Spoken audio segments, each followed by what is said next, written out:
So I am Josh Hazelhorst. You guys see my contact information on the screen. Write that down. I am the guy that does all of the OEM and wholesale management for SimpleWAN. So if you have any questions, you need training, support, technical issues, stuff like that, sales presentations, documents, whatever, reach out to me directly and I will help you. For those of you that I have met, welcome to the call. For those that I haven't met, thank you guys for attending and nice meeting y'all. So the agenda for today, we're kind of just going to go over SimpleWAN a little bit. We won't bore you. I'll go real quick. If you have questions, put them in the chat. Obviously, keep your lines muted or whatnot, but chat, and then when we're done, we'll do an open Q&A. I'm going to go over the SimpleWAN story, who we are, where we live, where we're a good fit, how to sell it, kind of target audience, that kind of thing. And then I'm going to hand it over to Kyle, our lead tech, who's going to go over the dashboard from a high-level overview of what does a network admin look at, what are they concerned with, what are they most viewing. We're also going to go over the add-on services and solutions, and we're really going to get as deep in as we can, and this is really good for Q&A, of the competitive advantage for a SkySwitch reseller versus other hosted platforms. So, who is SimpleWAN? Well, SimpleWAN is a software development company that does have a gateway, a virtual version, and a rack mount version, but it is 100% software as a service. Basically, what we've done is we've taken very, very complex and complicated infrastructures and made them super, super simple. Our goal, unlike companies like Cisco, Checkpoint, SonicWall, stuff like that, is not to sell equipment. It is to sell services. We don't want customers to have to continually buy products and services and fill their wiring closet with a bunch of legacy equipment. Our job is to take all of that complex legacy equipment and dial it down to one simple little easy box and a bunch of software and features that people can just enable as they see fit. The history of SimpleWAN, who we are, how we got here, right? SimpleWAN was much like SkySwitch at one time, about 8 years ago. We were Convoice. We were a hosted voice provider. Our claim to fame in the hosted voice world at that time, and granted this is a long time ago, was we were the only hosted voice provider that were geo-redundant in a active passive failover type model, meaning data center on the East Coast, data center on the West Coast, one data center goes down, fails over to the next, and Bob's your uncle, the voice is still working. We were also the only one on the planet at the time to be able to deliver guaranteed quality of service for hosted voice over shared internet. That feature and functionality, that technology, is the SimpleWAN technology. We sold the hosted voice platform, ComVoice, to Jive Communications close to 4 years ago. We kept the SimpleWAN product as a standalone product and went to market almost 4 years ago with the SimpleWAN standalone. SimpleWAN didn't only do the voice QoS, it did multiple things. Now, we are a team of software developers. We have no sales staff. We just have, you know, the guys with the propellers on their hats in there doing code, writing new algorithms, building new services and features. So that being said, we partnered with SkySwitch about 1.5 years ago, and we're doing some rather unique things with SkySwitch only that is going to give you guys, as SkySwitch resellers, a huge competitive advantage over anybody else on the planet. So the quick pitch when you have customers going, okay, what is the SimpleWAN product? Basically, it's an all-in-one solution. It's going to take the firewall, any gateways, any aggregators, content filtering hardware or software, any kind of security hardware or software, failover equipment like a cradle point, stuff like that. It's taking all that equipment, all that gear out of that wiring closet. It's taking the need for connecting multiple locations together via either VPN clients or MPLS circuits. It's taking that need and that cost away by utilizing specific features like, for example, SD-WAN. So we are the all-in-one device. You will run into clients that you're going to do, a SkySwitch hosted voice solution with them, and they've got a, SonicWall NSA that they absolutely love, or Checkpoint, or whatnot. That necessarily isn't the greatest SimpleWAN fit. We are designed to replace that legacy equipment. We are designed to be at the head of the network in order to add services. And the reason being, and Kyle will show you, is because of the dashboard. The dashboard is going to show all features and services that I can add or subtract, but most importantly, it's going to show all of the network analytics in my environment. So if I'm running multiple locations, I need to be able to see what those locations are doing from a network performance standpoint. MOS scores, latency, packet loss, jitter, all the way down to case temperature. And Kyle will be showing that here in a few minutes. But again, we are the all-in-one only device needed for these companies. Why is it important to have a SimpleWAN product in an environment, especially in a retail franchise type environment? These are the questions that you're getting asked from your client base. This is what you're hearing from in the news, is your customers are talking about cybersecurity on a daily basis, right? They're talking about HIPAA and PCI compliance. They're talking about how do I connect multiple locations together in a mesh environment without the cost of $1,000 a month per location per circuit, right? These guys want easy network management. They want easy, no-touch deployments. And these are the type of customers that you guys are going to be talking to about SimpleWAN. So what does SimpleWAN offer? Well, SimpleWAN offers software as a service. What do I need? At its core, SimpleWAN is a cloud firewall with network analytics and voice QoS. That is the base pack of the SimpleWAN. It comes with a gateway that lives on site that connects to the cloud environment. However, the add-on features are what makes this product super, super sticky. I can put a SimpleWAN in there and give them voice QoS on a hosted platform, and that's wonderful. Not a lot of money in doing that, but it's wonderful and your clients will love it. However, they're also going to want to add on features such as 4G failover, dual WAN failover, cybersecurity, content filtering, right? SD voice, which we're going to talk about here pretty soon. It's probably the biggest feature set that we've seen in a long time, and SkySwitch is the only provider that has it as a service. Qualifying questions.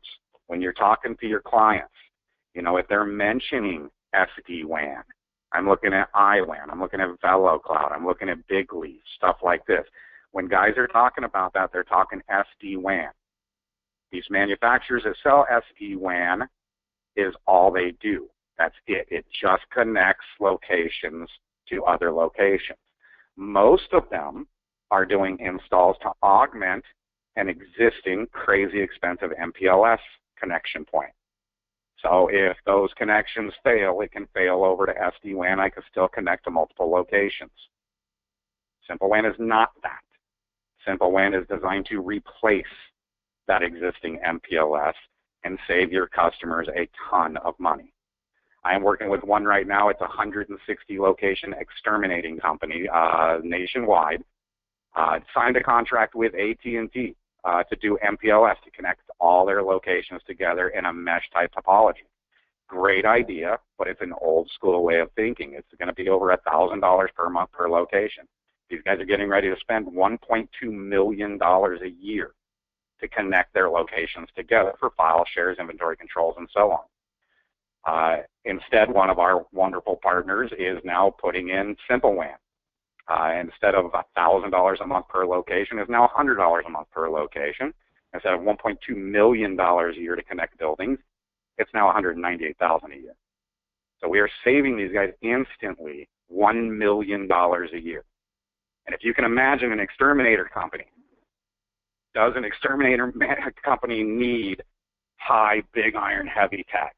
Do they need massive blinking lights in all of their wiring closets that they have to have IT personnel to support at each location? Do they want to be able to do, truck rolls to each of these locations to install firewalls or cybersecurity or content filtering, right? No. is absolutely the wrong fit for a legacy solution like an MPLS solution, where SimpleWAN and SD-WAN is a much, much better fit.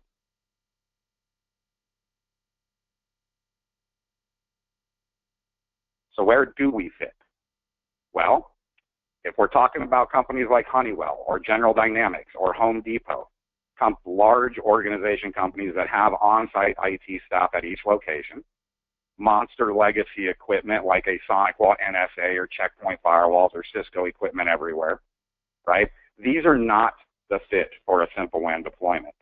That is a fit for a VeloCloud or a Meraki or Cisco IWAN, which I don't even think Cisco wants to sell anymore because it's crazy complex and nobody understands it. We live in the multi-location branch franchise. If you drive by a store or walk into a mall or anything like that, or a major complex that has storefronts, that's where SimpleWAN lives. We live in the wireless cell phone sales retail places. We live in the massage places. We live in the Foot Lockers, the Domino's Pizzas, the Pizza Huts of the world. That's where we live. And why? Is because they don't have IT staff on site. Their IT staff is a sandwich maker. That best case we can expect is he can take a box out of a box and plug it in. And hopefully all the blinky lights turn on and it just works, right? That's where SimpleWAN lives.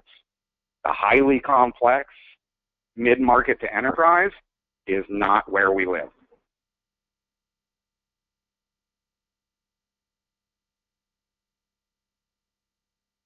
So, again, multi-locations.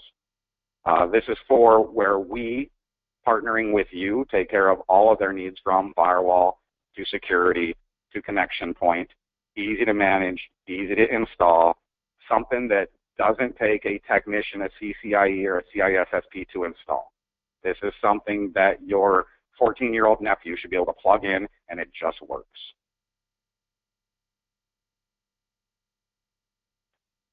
Simplicity. That's what these guys are looking for in these multi-location environments, especially franchise owners, that when you talk tech, you get the deer in the headlight look. They have no idea what you just said. So they're leaning on you to point them in the right direction. What should I get? What should I deploy?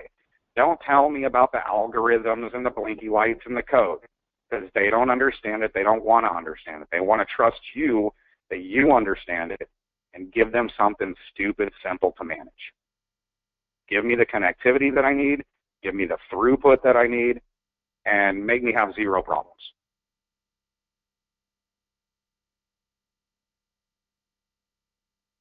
Okay, I'm trying to go through the feature set here, and Jeff, is my screen still on, Jeff? Because I just stopped. It looks like you're... Which is okay. So what we're going to do now, though, is we are actually going to let Kyle Todd start the presentation of the dashboard. We're going to go over the feature sets, how to turn on and enable the feature sets. But before we do that, I think we'll talk about the elephant in the room, is why SimpleWAN and SkySwitch. What does this partnership do for me and my end users?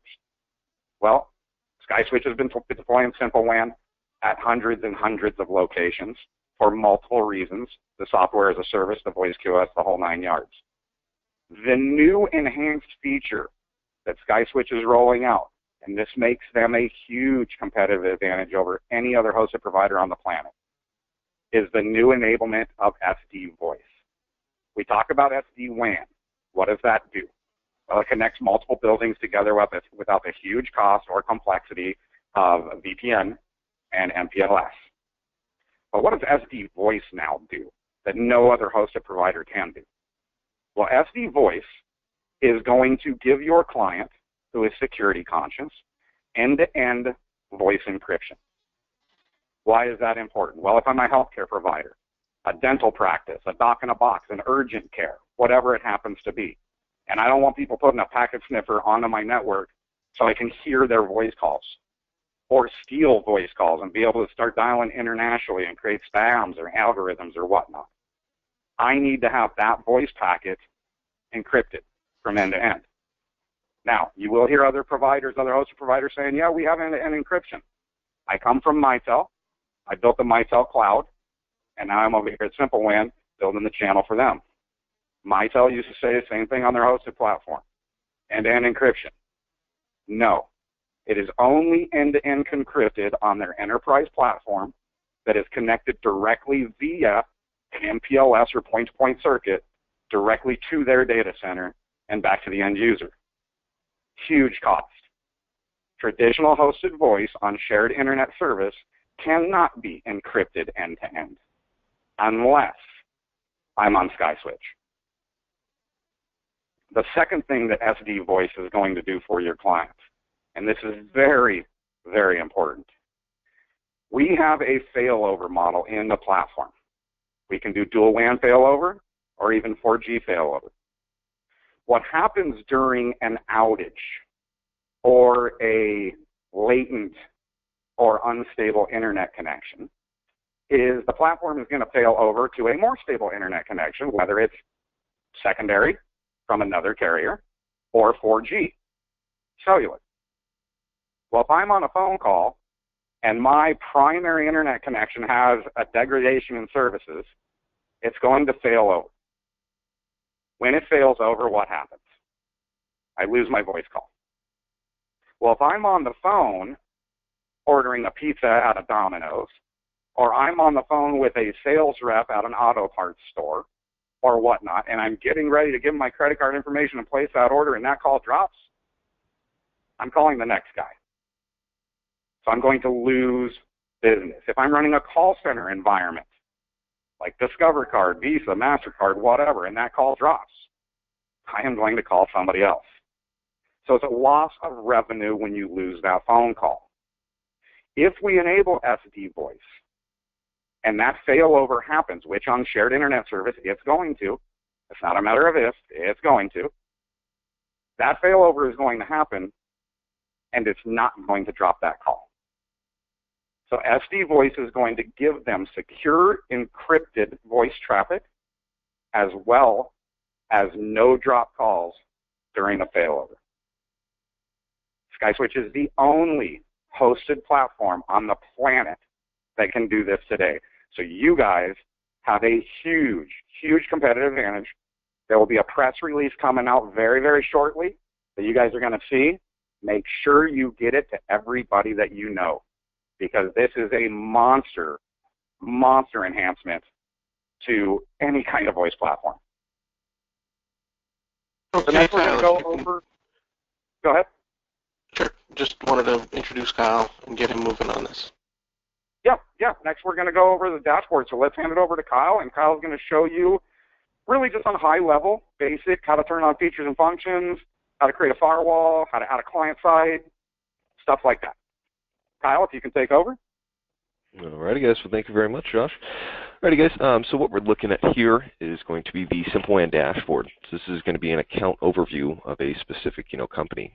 We really leave it up to you guys as far as how you want to structure this. We have certain customers that have all their sites under one account. We have other customers that have each account broken out for specific companies that they service at that point. So once we have one of these set, from here, these are where the specific sites are actually going to live, or the firewalls themselves. And from here, we just get a little snapshot directly into the site. How many sites of these are reachable here? What's the average jitter? What's the average latency? And what's the average MOS scoring across these sites? The mean opinion score of calls, going through that network there. So we scroll down a little bit further here. We start to actually see the sites themselves, and we can actually see a little bit of information about them. We can see the site name. We can see, the IP address that they are, currently using here. We can do a who is lookup of that connection as well. You can see what type of device they have, if they're online, and what firmware they're actually running. So as far as provisioning, these devices provision very, very similar to an IP phone. Simply at this point, all we do, we go ahead and click that little add button, give it a name, we punch in a MAC address of the physical SimpleWAN device, give it a location, come down here, we choose the hardware version, server pops, and then from this point here, we actually have add-on features. So these add-on features can be added at any time. It is recommended to do it on creation here, but as you can see, we have WAN failover, so it's going to be that dual WAN functionality. We have the content filtering, which at this point is handled through Norton, and there's 3 different levels, low, medium, and high. Cybersecurity package, We have the Unify built-in cloud controller, and then the software-defined voice option here as well. We also have the option to actually create templates. So if there is a cookie cutter configuration that you want to send out to multiple customers or just save time when creating multiple of these sites, you can definitely choose either from global pre-built templates such as a PCI compliance or potentially a SkySwitch recommended template for their VoIP platform. You can definitely go ahead and do so. You can also create your own templates and choose from them as well. Once all this information is set here, go ahead and hit save. And at that point, go ahead and plug in that SimpleWAN device into that internet connection, and we'll be off to the races. Once that site is starting to come online, you can definitely start to see information populate about it. We're going to show you bandwidth across the last month of this location at an average rate here. We're going to have the little geolocation of where that device is actually held here. We're going to show you sync time, so last time it made contact, and we can also reboot the site directly from this dashboard as well. As we look down a little bit further here, we can see the active features that are enabled on this location here. So as you can see, content filtering, cybersecurity, VMPLS, WAN failover, and managed Wi-Fi. You can also see, again, the average MOS scoring, so the ratings of these calls traveling through these networks here.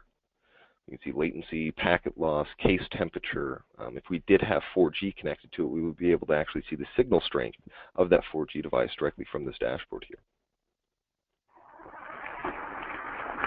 As we get a little bit further, we get a little bit more granular on kind of the statistics that we're seeing. We can see which applications are actually traveling through this network, so VoIP as opposed to traditional HTTPS traffic, so traditional web traffic there. We can also see, who's going to be the noisiest on this site here. So which computer or which, desktop or device is sucking down the most bandwidth in this location here. You'll see a real-time throughput, so the active, connections or active bandwidth that's traveling through this network, both on download and upload. Then we'll also be able to see, every connected device on this network here. We'll also be able to see which interface they're on, whether they're on the VLAN or they're on the traditional LAN here. We can check to see if they're online. We can also do who is lookup information on that MAC address to see, what type of device is connected here. We'll be dealing with the A-Link phones, this is the Western Digital. It's all very useful information here.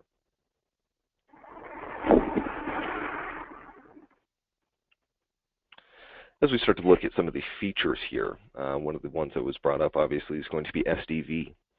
So software-defined voice is very simply set up. Once the feature is enabled on the actual location there, we'll go ahead and hit this little add button. We'll go through the process of creating a VLAN, and once the feature is enabled, you will have a drop-down option here to join this VLAN to an SDV group. You'll select SkySwitch from that group. Once that VLAN is set, you'll go ahead and actually join the phones to that VLAN. Once the phones are joined to that VLAN, at that point, a tunnel is created. It's providing for that full end-to-end encryption from site back to carrier. And if we have the dual LAN functionality built up, it will provide for that, the no-drop failover of that connection there.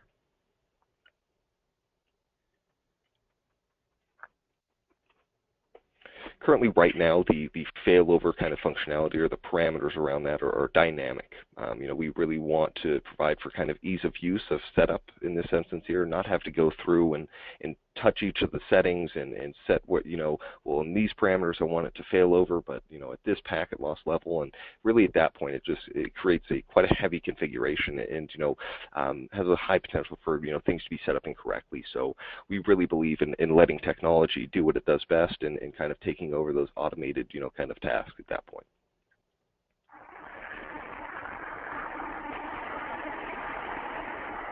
What we can go ahead and take a look at next is going to be the Unify feature. And I am quite a fan of this feature here, being that, I have heard the horror stories of, clients on site having to, configure a local Unify controller for access points and Wi-Fi and not being able to really, kind of go through the process. And it's really about kind of a 3-hour process to go ahead and get that set up here.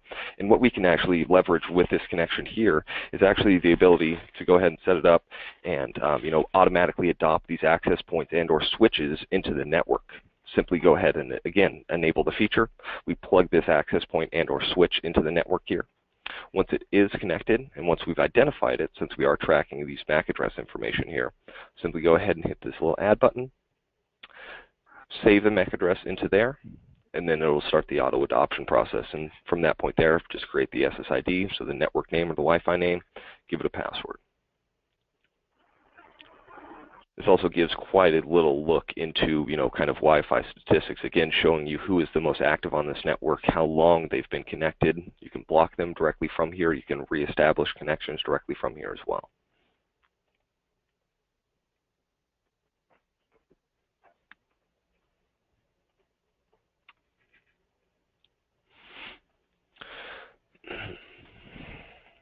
Other aspects we can start to look into here are, the firewall. At this point, we are acting as a firewall. We are the head of the network here. So what we can offer here are traditional firewall rules, as you can see. So simply go ahead and add, and from here, which interface and source IP addresses, destinations, kind of so on and so forth. One aspect that we did recently add on here, though, is the addition of simple firewall rules. And so this gives a graphical view of drag and drop, kind of creation of firewall rules. So again, kind of providing for that customer that has an idea of what needs to happen here, but isn't totally 100% sure as far as, which to set or how this needs to be set. The drag and drop view definitely kind of provides for that ease of use here. So we can see from the WAN, set specifically into the WAN, and then choose which kind of services we want to allow in there. Also in this process, if a port forward is going to be needed, it will also create that at that time. So again, kind of saving you that time and kind of providing for that ease of use of creating these rules. Making sure that everything is obviously, incorporated that is going to need this to be able to work.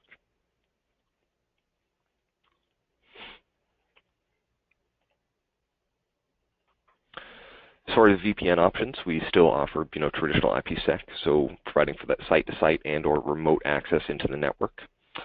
We will provide the PBTP for some time here, but what our replacement for that would be is going to be L2TP. L2TP is quite simply set up. It provisions very, very similar to PBTP connections. So simply just create a user, a password, and from there go ahead and set this up to go ahead and connect. There's a little bit of further configuration, but at a base level, that is really all that's needed here. Just need to point it to the right server, and then again provide for those credentials. Go ahead and log into this network here. It is going to be recommended to use L2TP over PPTP, as PPTP is less secure.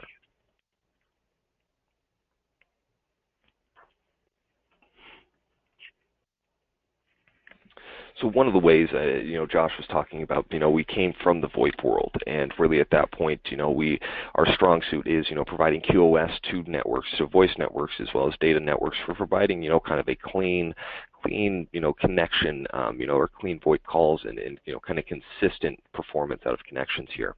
One of the ways that we do this is through traffic prioritization, alongside QoS.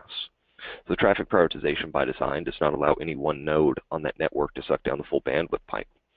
So if Bob is over in the corner streaming YouTube or streaming Netflix at 1080p, the calls on that network are not going to be degraded by that.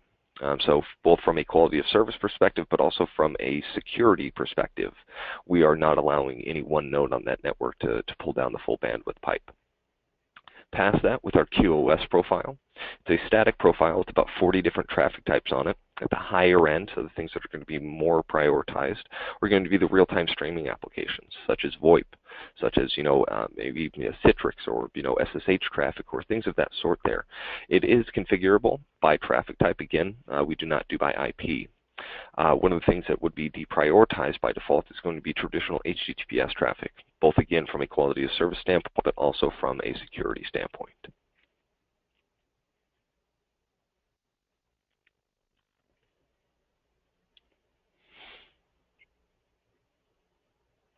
What we can go ahead and take a look at next here is going to be kind of user access into this site here. So, it is not too odd or too out of the idea to have, third-party technicians accessing these sites here that need to provide, IT services, maybe on-site IT staff and or, on-site or third-party IT staff at that point. What we can actually go ahead and do is create users. And these users will have, certain levels of access depending on what you allow them to do in these sites here. So again, fill out the information here. And then we can actually restrict to either specific sites, we can allow to all sites, And then even further from there, we can either restrict down to read-only access and or read and write access. So if there is someone that just wants to be able to get in there to be able to kind of see what, what's going on the network, if there is issues with the connection, if there's packet loss, if they're having an outage, these are all things that we can see here without having them to actually have the ability to go in and change settings or potentially make an incorrect configuration change here. So that is, a nice level of configurability and, kind of control over these users here.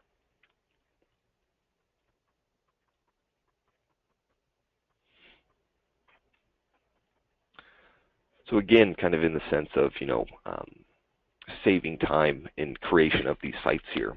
So as you can see, I have about 20 locations on this current account here.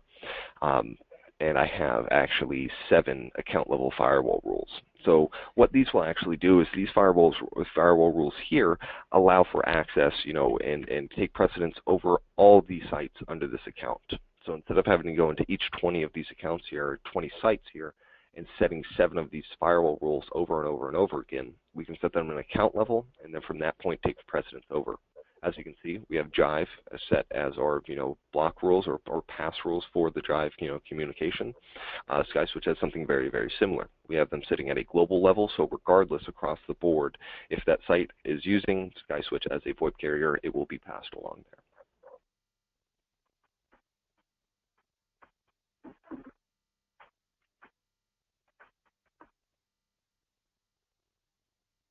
What we can take a look at next is going to be the SD-WAN offering. So again, connecting those remote sites together. From here, we'll simply go ahead and hit that little add button. Once we have that set, we'll go ahead and give a group name. We'll select the sites that we want to become part of this VMPLS group. So simply go ahead and select them there. Then we select the type 1 and type 2. Type 1 is your traditional hub and spoke. So each branch site connects back to a main site. With type 2, we have full mesh connectivity. So every site is connected to every site without having to go through another. At that point, if we choose type 2, we also have the ability to include VLANs. So if you do segment out your network, such as a PCI network and or a voice network and a data network, you can actually join those together through the VMPLS and have them accessible over the VMPLS. So again, does provide, kind of insight into the networks there if you are needing to remote into phones or, switches or, whatever.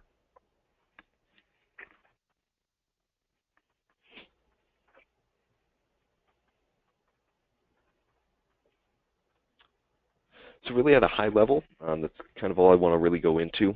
Past that, we start getting very nitty-gritty and start looking at logs and that kind of stuff. But one aspect I do want to more touch on here is going to be the network health and kind of providing insights into this network here. Kind of providing, historical looks as far as, what the site was looking like a week ago as opposed to what it's looking like today. And in the instances of bandwidth and latency, this is very, very useful to technicians going on site. If you notice here over the past day, our latency on this location is relatively low here. And then we have these spikes. So if a technician gets on site and has access to this information here, it is very kind of quickly diagnosed to be able to kind of see that, yes, you are having connection issues around this time. This is most likely why you were either I, dropping calls, or B, going through the process of slow web pages of that sort there. Again, we're going to track this for bandwidth, so for the past day as well as the past 2 weeks, again, providing for that insight and kind of historical look at a location here. We'll also be able to see the interface statuses, so the WAN, LAN, and op ports or failover. We'll be able to see that they're active, they're up. We'll be able to see the IP address associated with each one of these ports as well. And if we did have a WAN 2 failover connected currently, we would see that IP address information there. If you have traditional IPsec tunnels or site-to-site VPNs, we'll also be able to see information directly from here. We'll be able to see if those tunnels are up. And then from this ping tool, be able to ping across to those remote networks to be able to kind of see if they're still alive or if we can touch certain things. So these are all tools, again, used by technicians to verify certain information. If we can ping across the tunnel, odds are it's most likely up at that point. Okay, we got about a dozen questions in the panel here. Since my audio is given some issues, I'm going to let Corey jump in here and take you through answering these. We'll do our very best to get through these in the next 10 or 15 minutes. And if not, we'll put the unanswered questions in the email that we'll send everyone post-webinar. Corey, Can you chime in here and take over? Yes. Hi, everybody. Can you hear me? Okay. Fine. Don't know about anybody else. Okay. So a lot of these questions are directly for SimpleWAN, so we will. I'll ask them, and Kyle or Josh can answer them here. And some of these I can answer, so I'll go over them. So Bill McLean asked if there's a active mode on the ISP side, and there's not. It's going to be active passive, and I think you answered that question by yourself a little bit further down. How large of a network do you support, and how fast is the stateful packet inspection? Kyle, you want to take that one? Most definitely. So, you know, as far as a large network, we're looking at about with the Advanced 2 device, we're looking at about 300, you know, users sitting on that site there without, you know, kind of issue at that point. We have 480 megs of throughput on that connection there, and really kind of, you know, we start looking at resources, you know, that start to, you know, really play into, you know, kind of how fast we can process that information. You know, what do we have connected on the site? How many VPNs do we have? So those sorts of things there. So it is somewhat of a dynamic number. But as far as, you know, looking at instances of bottleneck at the SimpleWAN level, you know, again, that is something we would have to investigate more on the higher end of that device there. But again, if that does become an issue, we do have the VM version as well as the rack mount version, which are, you know, far more capable in that instance there. Okay, great. And what is the fastest WAN connection that we can support either on the Advanced 2 or the rack mount? So with our new firmware release, actually, what we'll be able to do, so firmware 6.3.0, both on the Advanced 2 units, we're going to bring that throughput up to around a full gig. Currently, right now, our fastest throughput is going to be our new rack mount device, which is sitting currently at a full gig as well. Okay, great. Dean Galbraith asked, does the encryption only work between SkySwitch and SimpleWAN? With SDV, yes, it does. That's not going to carry beyond SkySwitch if that's what you're asking. Okay, Anthony Goss, with SD voice enabled, will we still be able to pull audio from the QoS monitor, and will it affect recorded calls?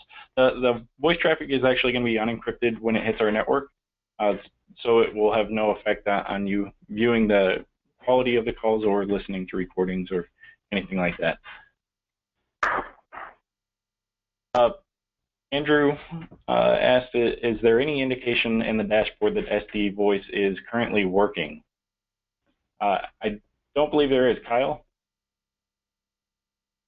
Currently at this time, no. What we are developing here, though, again, with our latest release is going to be the insight into those connections there, kind of showing, again, if these are up, and also showing for VMPLS as well as, you know, kind of traditional SD voice, you know, encryption as well. So that is something that is coming. Currently, no, but you will be able to obviously see that if calls are, you know, unencrypted going out, and or, you know, calls are just not sitting on those VLANs there. We'll be able to tell that. Okay. And then, does it work behind net on one or both WAN links? Not 100% clear on what you're asking here. Maybe we can clarify through email, Andrew. Go on to the next one. Is there an import-export for firewall rules and port forwards in the works for SimpleWAN?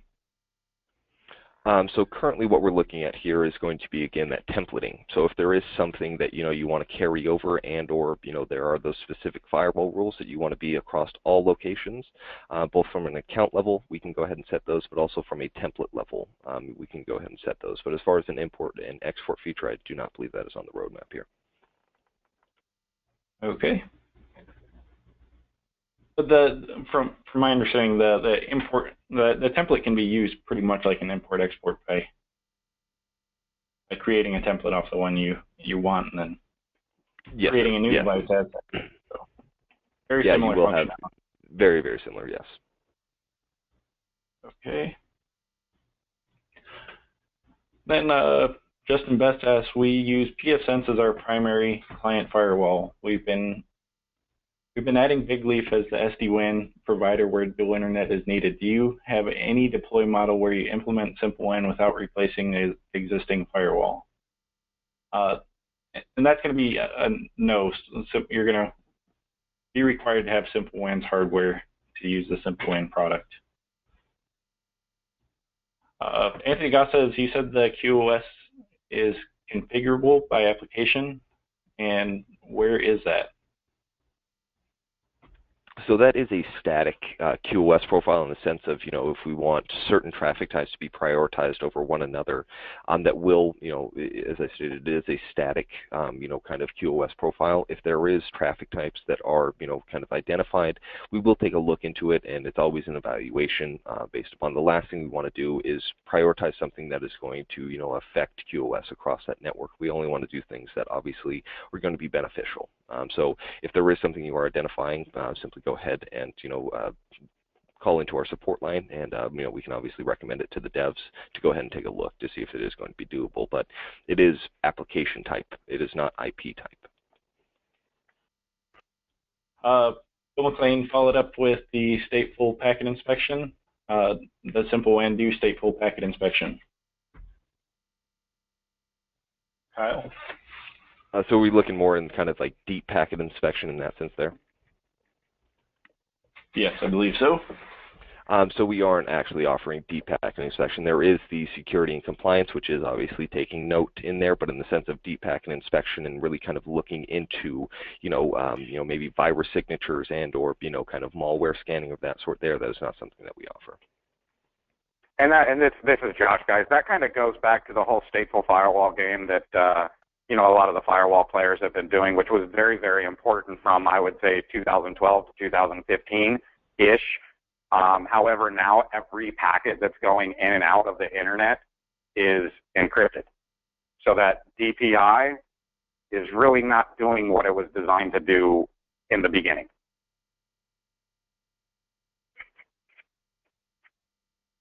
That's all I have. Okay. All right, thank you.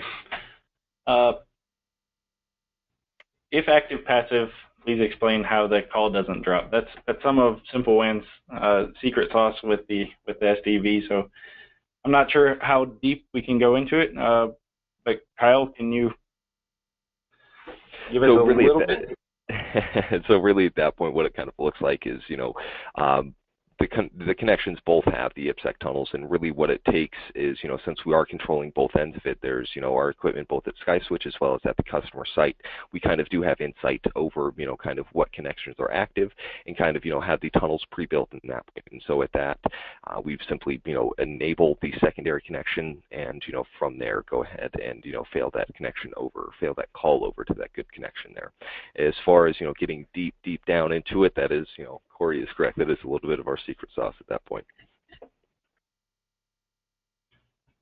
Okay, and I'm assuming the SD voice utilizes tunnels across both WAN links, which we just said. What if the SimpleWAN is behind another NAT router? Will the tunnel still connect? So at that point, we start to look at, kind of setup and recommended setup. It is always recommended to have the SimpleWAN device sitting public facing. We're sitting directly behind the modem with no third-party equipment. As soon as we start to delve into kind of double NAT situations with another device ahead of us that is NATing, we not only lose insights into the network, but at that point we start, losing functionality of the device, such in the sense of those features there. And that goes back to the idea of SimpleWAN needs to be at the head of the network. A router in front of it needs to be put in bridge mode. All right, great. So is SD voice available on 6.1.4 firmware? Technically, it is. We were testing it before the 6.14, but you would want to be at least on 6.2.2. And from a conversation we had yesterday, I believe we're now recommending 6.2.3 as the SDV firmware. That is correct, Corey. That is correct. So we're always tweaking. We're always, making improvements and adjustments here. And, the 6.2.3 firmware has many improvements upon the SD voice in the sense of, kind of resilience, as well as kind of, failover times. Okay.